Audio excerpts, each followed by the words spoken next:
పండించేది ప్రొద్దుతిరుగుడు, నువ్వులు అనే పంటలు కూడా మనం సాగు చేస్తూ ఉన్నాం.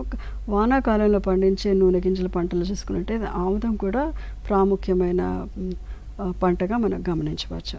వేరుశనగలో చూసుకున్నట్లయితే విత్తిన వెంటనే మనం వేసుకోదగిన కలుపు మందులు అలాక్లోర్ మనం వేసుకోవచ్చండి.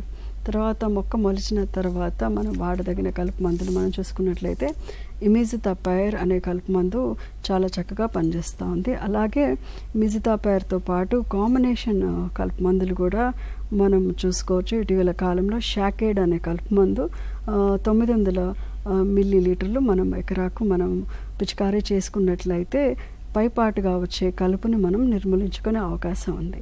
వేరుశనగలో కలుపు మందులతో ద్వారానే మాత్రం కాకుండా మనము వేరుశనగలో అంతరకృషి ద్వారా కలుపు నిర్మూలన చేసుకున్నట్లయితే చాలా మంచిదని మనం గమనించాలి. ఎందుకనంటే వేరుశనగకి గూడలు భూమిలోకి దిగాలి, మరి అక్కడ కాయ అనేది నేలలో ఏర్పడాలి. కాబట్టి ఎత్తుమడుల పద్ధతిలో ఈ పంటని మనం విత్తుకున్నట్లయితే చాలా సమర్థవంతంగా పంట ఎదగడం అనేది జరుగుతుంది. అలాగే కాకుండా ఎత్తుమడుల పద్ధతిలో ఎప్పుడైతే విత్తామో ఈ భూమిలోకి ఈ గూడలు దిగి మరి కాయ అనేది పాట్స్ అనేవి చక్కగా డెవలప్ అవడానికి ఇది దోహదపడుతుంది.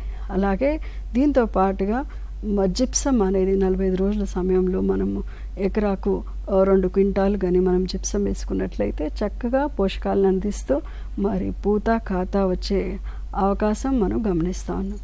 మరి వేరుశనగలో కలుపు మందుల ద్వారానే కాకుండా అంతరకృషి ద్వారా కూడా కలుపుని మనం నిర్మూలించుకోవాల్సిందిగా రైతు సోదరులకు మనవి చేస్తూ ఉన్నాం.